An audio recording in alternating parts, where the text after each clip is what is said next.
Selamat sore pemirsa, demikian tadi berita pilihan iNews Sore bersama saya Reza Siregar. Informasi pertama, supir truk trailer yang terlibat kecelakaan beruntun di tol Cipularang ditetapkan sebagai tersangka. Polisi menilai supir truk berkendara secara tidak wajar dan tidak mematuhi rambu-rambu peringatan untuk mengantisipasi kecepatan serta jarak pengereman.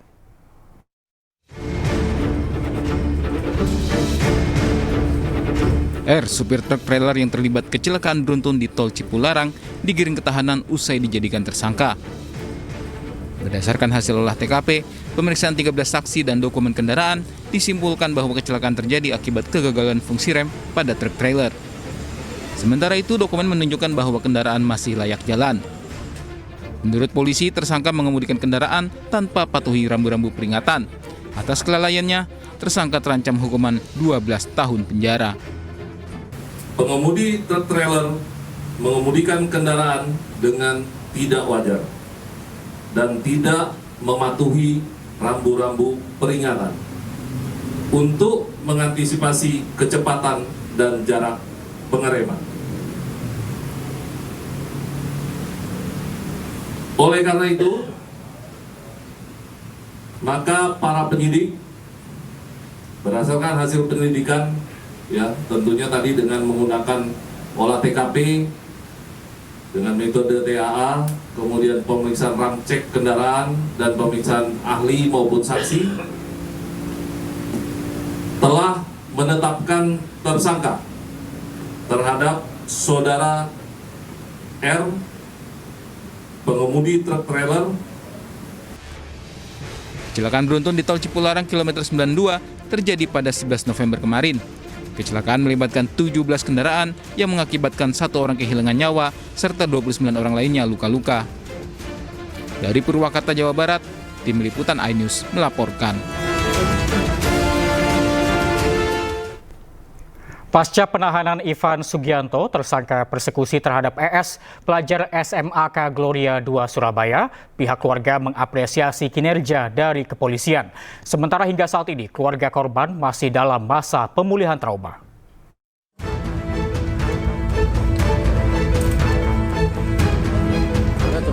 Pasca penahanan Ivan Sugianto, tersangka kasus perundungan terhadap ES, pelajar SMAK Gloria II Surabaya, pihak keluarga korban melalui kuasa hukumnya memberikan apresiasi terhadap kepolisian yang telah memberikan asistensi dalam penanganan kasus persekusi terhadap anak.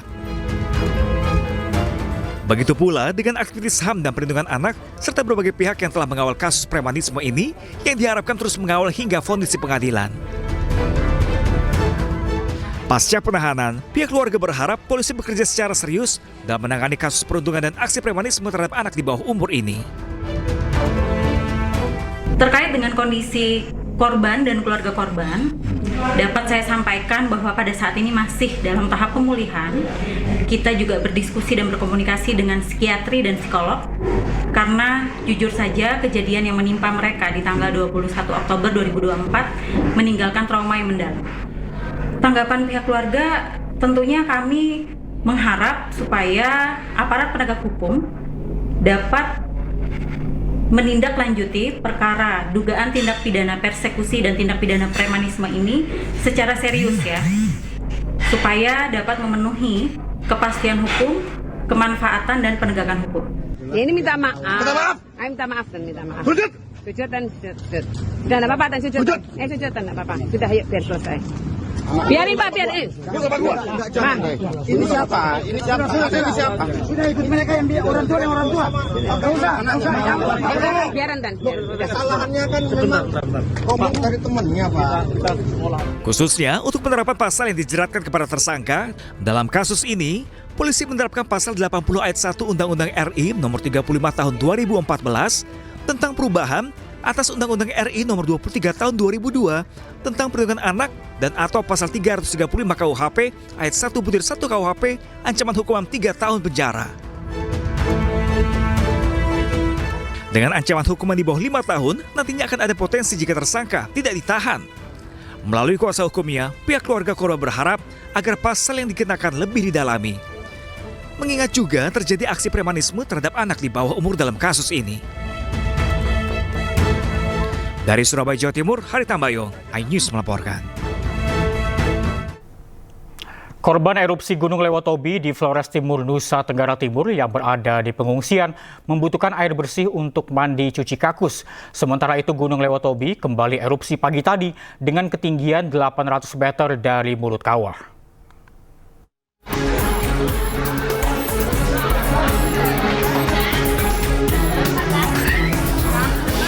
Dua pekan erupsi Gunung Lewotobi di Flores Timur, Nusa Tenggara Timur, 12.000 warga saat ini mengungsi di 6 titik pengungsian. Salah satunya di posko pengungsi Desa Lewolaga.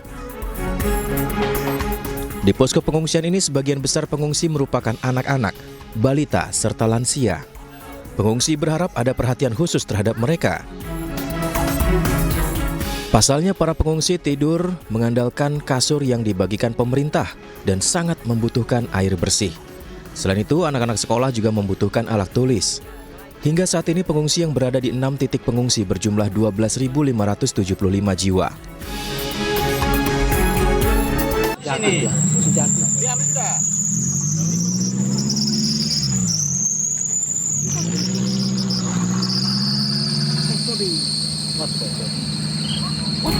Sementara itu, Gunung Lewotobi laki-laki kembali erupsi pagi tadi dengan ketinggian kolom abu 800 meter dari mulut kawah.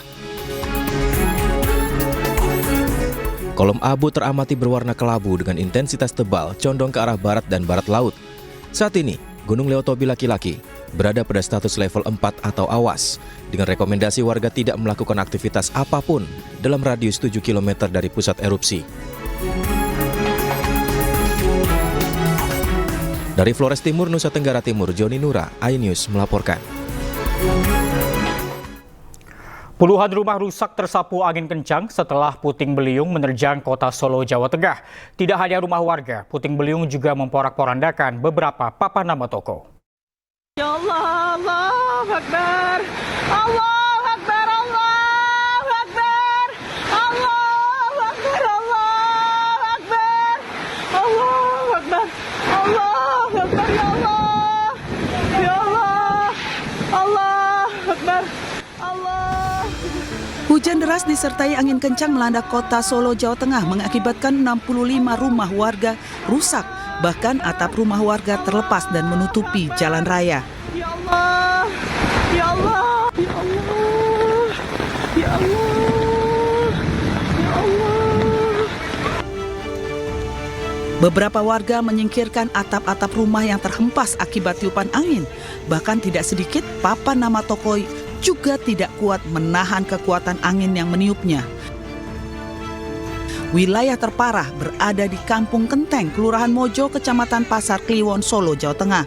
Pada saat peristiwa terjadi, warga tidak berani untuk membersihkan puing-puing yang berhamburan, baik itu di dalam rumah maupun di luar rumah.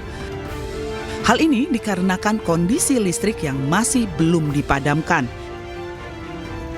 Kampung Kenteng ini ada sekitar 60% rumah yang keangkat atapnya dari jumlah unitnya 65 unit yang di perumahan APBD ini. Kalau tingkat kerusakannya hampir 80%, Mas. Karena begitu banyak ini parah semua. Bisa dilihat fakta lapangannya gitu.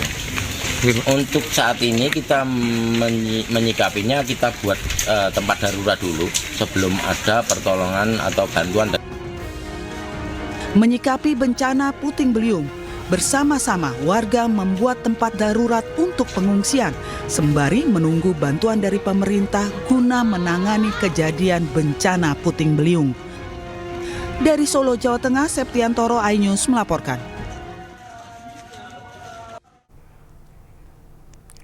Polisi meringkus seorang bandar judi online di sebuah hotel di kawasan Blok M, Kebayoran Baru, Jakarta Selatan. Saat diperiksa, tersangka mengaku mengelola ribuan situs judi daring dan menyetorkan uang puluhan juta rupiah ke oknum pegawai Kementerian Komdiji agar situs judi yang ia kelola tidak diblokir.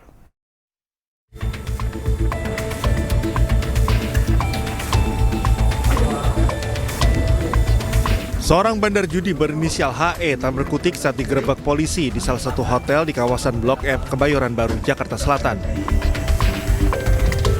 HE kemudian digelandang ke Polda Metro Jaya.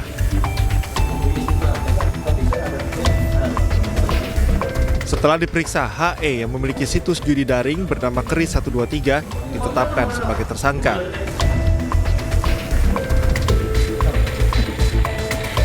Selain mengelola ribuan situs judi daring, tersangka HE juga berperan sebagai penghubung antara bandar judi dengan pegawai Komdigi berinisial MN.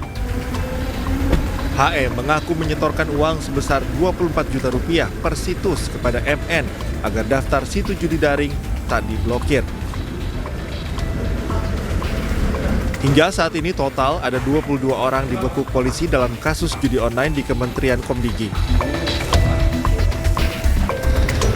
Sebelumnya, Polda Metro Jaya telah menetapkan 18 tersangka, 11 diantaranya merupakan pegawai Kementerian Komunikasi dan Digital atau Komdigi. Dari Jakarta, Helmi Sajangbati, iNews melaporkan. Debat ketiga Pilkada Jakarta 2024 akan berlangsung malam ini. Ketiga pasangan calon gubernur dan wakil gubernur siap jalani debat pamungkas. Selengkapnya usai jeda, tetaplah bersama kami di iNews Sore.